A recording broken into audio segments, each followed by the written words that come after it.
கர்த்தருடைய பரிசுத்த நாமத்துக்கு ஸ்தோத்திரம் உண்டாவதாக. ஆசீர்வதிக்கப்பட்ட இந்த காலை வேளையிலே தேவ சமூகத்தில் நாம் கூடி கர்த்தரை தொழுது கொள்ளும் ஸ்லாக்கியத்தை எளியொருளாய் நமக்கும் கர்த்தர் தந்த தயவுக்காய் கர்த்தரை அதிகமாய் ஸ்தோத்திரிக்கிறேன். இந்த காலையிலே நம்முடைய தியானத்திற்காக 103ஆம் சங்கீதம் 12வது வசனத்தை நாம் எடுத்துக்கொள்வோம்.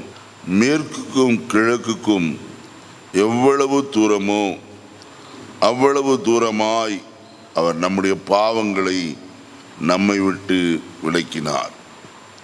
கர்த்தருடைய பரிசுத்த நாமத்துக்கு ஸ்தோத்திரம் உண்டாகட்டும். ஆண்டவராகிய இயேசு கிறிஸ்து செய்த கிரியையில மேன்மையான ஒரு காரியம், பாவங்களை மன்னித்து நமக்கு ரட்சிப்பை தருவது, நித்திய ஜீவனுக்கு ஆயத்தப்படுத்துவது ஒரு மேன்மையான காரியம். இங்கே நான் வசனத்தில் வாசித்தோம், அவர் நம்முடைய பாவங்களை நம்மை விட்டு விலக்கி விடுகிறவர் என்று சொல்லி. ஆண்டவராய் இயேசு கிறிஸ்து இந்த உலகத்தில் வந்ததின் நோக்கமே பாவிகளை ரட்சிக்கும்படிக்கு இந்த உலகத்திற்கு வந்தார். சிலுவையிலே அவர் மரித்ததின் நோக்கம் நம்முடைய பாவங்களை கழுவி நம்மை பரிசுத்தவான்களாய் மாற்றி தாம் இருக்கிற இடத்திலே நம்மையும் கொண்டு போய் சேர்க்க வேண்டும் என்று விரும்பியே அவர் இந்த உலகத்தில் வந்து தம்முடைய ஜீவனை மனு குலத்திற்காய் கொடுத்தார். என்று சொன்னால் பூமி முழுவதும், பூமியில் காணப்படுகிற மனுஷர் எல்லாரும் பாவத்தினாலே நிறைந்தவர்களாய் காணப்பட்டார்கள். தாம் மனுஷனை உண்டாக்கினதற்காகவும் கூட தேவன் மனஸ்தாபப்பட்டார் என்று வேதம் சொல்வது. என்றால் அவ்வளவு பொல்லாங்கு நிறைந்த உலகம் என்று சொல்லி வேதம் சொல்லுகிறத நாம் பார்க்கலாம். ஆதியாகமத்தின் புஸ்தகம் 6ஆம் அதிகாரம் 5ஆம் வசனத்தில் வாசிக்கும் போது, மனுஷருடைய அக்கிரமம் பூமியிலே பெருகினதென்றும் அவன் இருதயத்தின் நினைவுகளின் தோற்றமெல்லாம் நித்தம் பொல்லாததாய் இருக்கிறதென்றும் கர்த்தர் கண்டார். தாம் பூமியிலே மனுஷனை உண்டாக்கினதற்காக மனஸ்தாபப்பட்டார் என்று எழுதப்பட்டிருக்கிறது. பாவம் நிறைந்த இந்த உலகத்திற்கு ஒரு ரட்சிப்பு தேவை. அதற்காக ஒரு இரட்சகரை தேவன் நம்மேல் வைத்த அன்பினாலே அனுப்பினார். கன்னி மரியாளிடத்திலே உற்பத்தி ஆகி பிறந்து நாசரியத்திலே வளர்ந்து பொந்தியு பிலாத்தின் கீழ் பாடுபட்டு அவர் சிலுவை மரத்திலே மரித்து அடக்கம் பண்ணப்பட்டு 3வது நாளில் உயிரோடு கூட எழுந்த மெய்யான தேவகுமாரன். இந்த உலகத்தில் இருந்த நாட்களிலே பாவத்திலிருந்து மனம் திரும்ப வேண்டும் என்று ஜனங்களுக்கு உறுதியாய் போதிக்கிறவராய் காணப்பட்டார். அவர் பாவங்களை மன்னிப்பதற்கு அவருக்கு அதிகாரம் உண்டென்று அவரே திருவாய் மொழிந்தார் என்று பார்க்கிறோம். தன்னிடத்தில் வந்த பாவியான ஸ்திரியை பார்த்து சொன்னார், உன் பாவங்கள் உனக்கு மன்னிக்கப்பட்டது என்று. தம்மிடத்தில் கொண்டு வரப்பட்ட திமிர்வாதக்காரனை பார்த்து சொன்னார், உன் பாவங்கள் உனக்கு மன்னிக்கப்பட்டது என்று சொல்லி. மறுபடியும் சொல்லும்போது அவனை பார்த்து சொல்கிறார், நீ இனி பாவம் செய்யாது என்று ஒரு மனுஷனை பார்த்தவர் சொன்னதை நான் வாசிக்கிறோம். பாவம் செய்யாதபடிக்கு கடிந்து கொண்டதை நாம் பார்க்கிறோம். மனுஷனுடைய ஜீவிதத்தில் இருக்கிற பாவம் மன்னிக்கப்பட வேண்டுமானால் வேதம் இதே 103ஆம் சங்கீதத்தில் 3வது வசனம் சொல்கிறது, அவர் உன் அக்கிரமங்களை எல்லாம் மன்னித்து என்று எழுதப்பட்டிருக்கு. நம்முடைய அக்கிரமத்தையும் பாவத்தையும் மன்னிக்க வேண்டுமானால் நாம் நம்முடைய மன்னிப்புக்காய் கர்த்தரை நோக்கி கேட்க வேண்டியது அவசியம். தன் பாவங்களை மறைக்கிறவன் வாழ்வடைய மாட்டான், அவர்களை அறிக்கை செய்து விட்டுவிடுகிறவனோ இரக்கம் பெறுவான் என்று நீதிமொழிகள் 28:13 வாசிக்கிறோம். 1 யோவான் 1:9 வாசிக்கும் போது, அவர் ஒளியில் இருக்கிறது போல நாமும் ஒளியிலே நடந்தால் ஒருவரோடு ஒருவர் ஐக்கியப்பட்டிருப்போம். அவருடைய குமாரனாகிய இயேசு கிறிஸ்துவின் ரத்தம் சகல பாவங்களையும் நீக்கி நம்மை சுத்திகரிக்கும் என்று எழுதப்பட்டிருக்கு.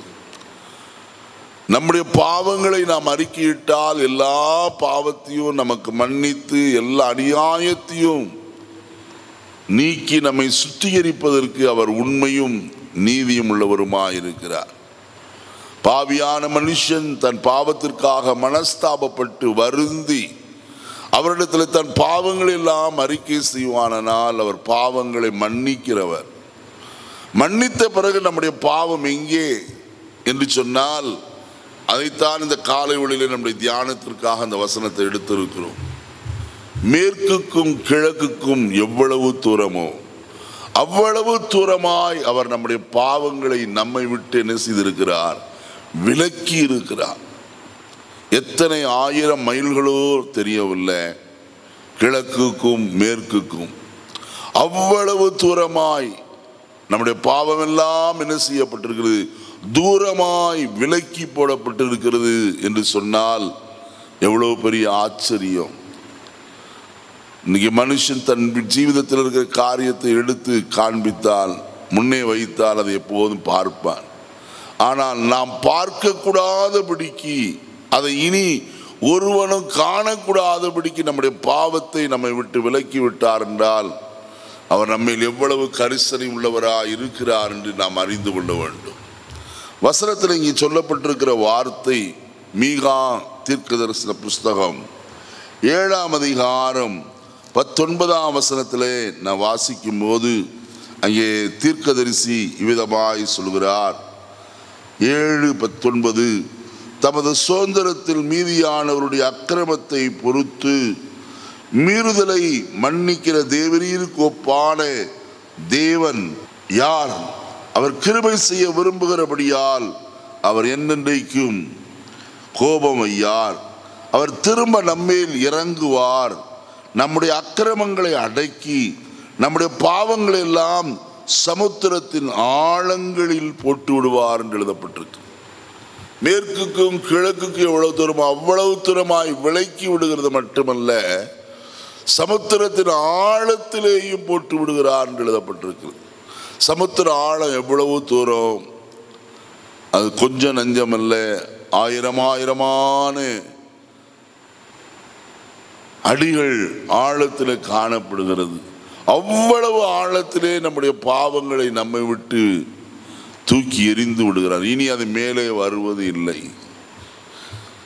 ஆண்டவர் சொல்லும்போது சொல்கிறார், என் முதுகுக்கு பின்னே எறிந்து விட்டேன் என்று சொல்லி. ஏசாயா 44:22 நான் வாசிக்கிற வேளையிலே அங்கு இவ்விதமாய் சொல்லப்பட்டிருக்கிறது. ஏசாயா 44:22 உன் மீறுதல்களை மேகத்தை போலவும் உன் பாவங்களை கார்மேகத்தை போலவும் அகற்றிவிட்டேன், என்னிடத்தில் திரும்பு என்று சொல்லி கர்த்தர் சொல்கிறார். பாவங்களை கார்மேகத்தை போல, காற்றடிக்கும் போது கார்மேகம் கலைந்து போகிறது போல நம்முடைய பாவங்களை கார்மேகத்தை போல என்ன செய்து விட்டாராம்? அகற்றி விட்டார். இந்த நாளில் நாம் ஒன்றை அறிவோம், நம்முடைய பாவங்களை தூரமாய் விலக்கி போடுகிறவர். அவர் செய்கிற காரியம் என்ன? எபிரேயருக்கு எழுதும் நிருபம் 8ஆம் அதிகாரத்திற்கு வருவோமானால் அவர் நம்முடைய பாவங்களை செய்திருக்கிற காரியம் என்ன என்று அறிய முடியும். 8:12 ஏனெனில் நான் அவர்கள் அநியாயங்களை கிருபையாய் மன்னித்து அவர்கள் பாவங்களையும் அக்கிரமங்களையும் இனி நினையாமல் இருப்பேன் என்று சொல்லுகிறத நாம் பார்க்கிறோம். அதையே எபிரேயர் 10:17 வாசிக்கும் போது அவருடைய பாவங்களையும் அவருடைய அக்கிரமங்களையும் நான் இனி நினைப்பது இல்லை என்பதை சொல்லுகிறார் என்று எழுதப்பட்டிருக்கிறது. ஆகையால் இந்த காலை வேளையில ஒன்று, நம்முடைய பாவங்கள் மன்னிக்கப்படுகிறது, அது நம்மை விட்டு விலக்கி போடப்படுகிறது, கடல் ஆழத்திலே போடப்படுகிறது, முதுகுக்கு பின்னா எரிந்து விடுகிறார், அகற்றி விடுகிறார். மாத்திரமல்ல, இனி நம்முடைய பாவங்களை அவர் நினைக்கவும் மாட்டார் என்று திட்டமாய் சொல்லப்பட்டிருக்கு. இரண்டாவது காரியத்தை நாம் பார்ப்போமானால், உபாகமத்தின் புஸ்தகம் 7ஆம் அதிகாரம், உபாகமம் 7ஆம் அதிகாரம் 15வது வசனத்தை வாசிக்கலாம். உபாகமம் 7:15. கர்த்தர் சகல நோய்களையும் உன்னை விட்டு விலக்குவார், உனக்கு தெரிந்திருக்கிற எகிப்தியரின் கொடிய ரோகங்களில் ஒன்று உன்மேல் வரப்பண்ணாமல் உன்னை பகைக்கிற யாவர் மேலும் அவைகளை வரப்பண்ணுவார் என்று எழுதப்பட்டிருக்கிறது.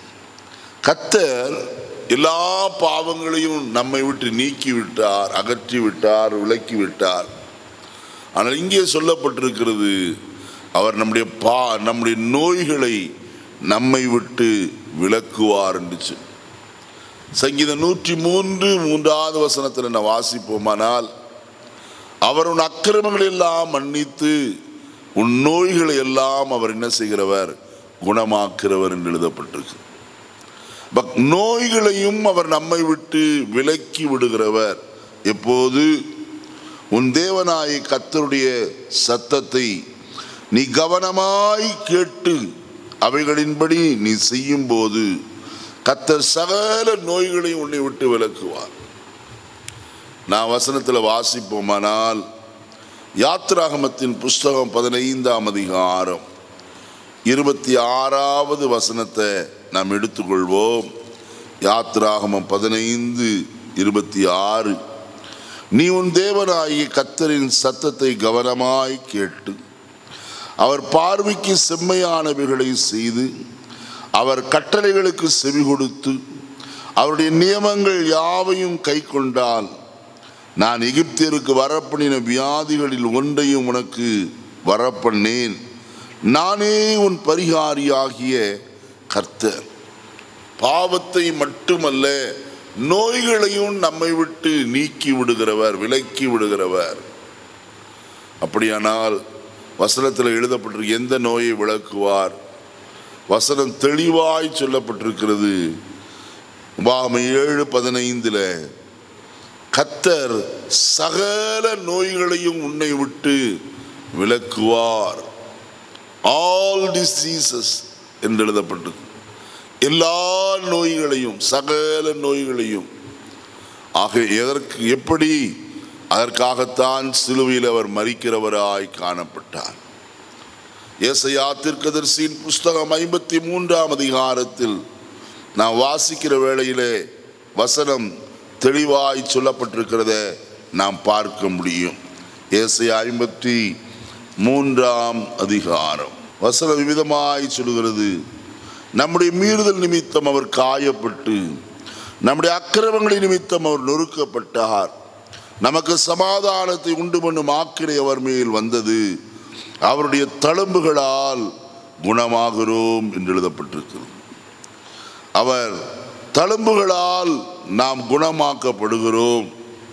வசனம் எல்லா நோய்களையும் அவர் நீக்கி விடுகிறவர், எல்லா பாவங்களையும் அவர் நம்மை விட்டு எடுத்து போடுகிறவராய் அவர் காணப்படுகிறவர் என்று வேதம் சொல்லுகிறது. நான் வசனத்தில் வாசிக்கிற வேளையிலே அருமையான கிறிஸ்துவை குறித்து எழுதப்பட்டிருக்கிற வார்த்தை மத்தேயு 8ஆம் அதிகாரம் 16வது வசனம் 17வது வசனம், அவர் தாமே நம்முடைய பலவீனங்களை ஏற்றுக்கொண்டு நம்முடைய நோய்களை சுமந்தார் என்றும் ஏசாயா தீர்க்கதரிசியினால் உரைக்கப்பட்டது நிறைவேறும்படி இப்படி நடந்தது. அவர் நோய்களை அவர் சிலுவையிலே சுமந்தார். சுமந்தவர் செய்கிற காரியம் என்ன? அப்போஸ்தலனாகிய பேதுரு சொல்லும்போது சொல்லுகிறார் இவ்விதமாக. 1 பேதுரு 2ஆம் அதிகாரத்தில் நான் வாசிக்கும் போது இப்படி வாசிக்கிறோம் பாருங்கள். 24வது வசனம், நாம் பாவங்களுக்கு செத்து நீதிக்கு பிழைத்திருக்கும்படிக்கு அவர் தாமே தமது சரீரத்திலே நம்முடைய பாவங்களை சிலுவையின் மேல் சுமந்தார், அவருடைய தழும்புகளால் குணமானீர்கள் என்று எழுதப்பட்டிருக்கிறது. அவருடைய தழும்புகளால் நாம் குணமாகிறோம். ஆகையால் இந்த காலையில் நம்முடைய பாவங்களை நம்மை விட்டு விலக்கிறவர் மட்டுமல்ல, நம்முடைய நோய்களையும் நம்மை விட்டு விலக்கி போடுகிறவராயிருக்கிறார். கடைசியாக ஒரு காரியத்தை நான் சொல்லி முடிக்கிறேன். 2 நாளாகமத்தின் புஸ்தகம் 18:31 நான் வாசிக்க கேட்போம். ஆதலால் ரதங்களின் தலைவர் யோசபாத்தை காண்கையில், இவன்தான் இஸ்ரவேலின் ராஜா என்று சொல்லி யுத்தம் பண்ண அவனை சூழ்ந்து கொண்டார்கள். அப்பொழுது யோசபாத் கூக்குரலிட்டான். கர்த்தர் அவனுக்கு அனுசாரியாயிருந்தார். அவர்கள் அவனை விட்டு விலகும்படி தேவன் செய்தார். 3வது, அவர் சத்துருக்களை நம்மை விட்டு விலக்கி விடுகிறவராயிருக்கிறார். நமக்கு விரோதமாய் எழும்புகிற சத்துருக்களின் கிரியைகள் எவைகளோ அவைகள் எல்லாவற்றையும் நம்மை விட்டு விலக்கி விடுகிறவர். ஆகாப் ராஜாவோடு கூட யோசபாத் சேர்ந்து யுத்தத்திற்கு கடந்து போகிறவனாய் காணப்பட்டார். அங்கே ராஜாக்கள் சொன்ன வார்த்தை, இஸ்ரவேலின் ராஜாவை மட்டும் நாம் கொன்று போடுவோம், அப்பொழுது நமக்கு ஜெயம் உண்டாகும் என்று. ஆகாப் தந்திரமாய் வேஷம் மாறிக்கொண்டான். யோசபாத்தோ ராஜவஸ்திரத்திலே உட்கார்ந்து ரதத்திலே போய் கொண்டிருக்கிறான். வசனத்திலே நாம் பார்க்கிறோம், அங்கே வில் வீரர் அவனை சூழ்ந்து கொண்டு அவன் மேல் வில்லையும்படிக்கு காணப்பட்ட வேளையில் யோசபாத் கர்த்தரை நோக்கி கூக்குரலிடுகிறவனாய் காணப்பட்டார். அப்பொழுது வில் வீரர் அறிந்து கொண்டார்கள், இவன் ராஜா அல்ல, இவன் ராஜாவாக உட்கார்ந்து கொண்டிருக்கிறான், வேறொருவன் ராஜா என்று சொல்லி வேஷம் மாறினவன் ராஜா என்று எண்ணி அம்பையை தான் ஆகாபின் மேல் அம்பு கடந்து போயிற்று.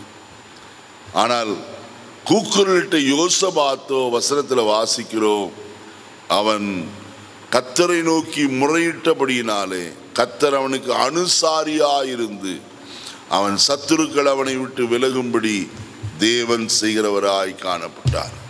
ஆகையால் இந்த காலை வேளையில நம்முடைய பாவங்களை நம்மை விட்டு விலக்கி விடுகிறவர், நம்முடைய நோய்களை நம்மை விட்டு விலக்கி விடுகிறவர், நம்முடைய அக்கிரமங்களை நம்முடைய சத்துருக்களை நம்மை விட்டு விலக்கி விடுகிறவர் நம்மோடு இருக்கிறார். ஆகையால் நம்மை விட்டு விலக்கி போடுகிற இவரை மாத்திரம் விட்டு விலகிவிடாதபடிக்கு அவரை உறுதியாய் பிடித்து கொள்ள கர்த்தர் தாமே நம்ம ஒவ்வொரு உதவி செய்வாராக. கர்த்தர் இந்த வார்த்தைகளை ஆசீர்வதிப்பாராக. ஆம்.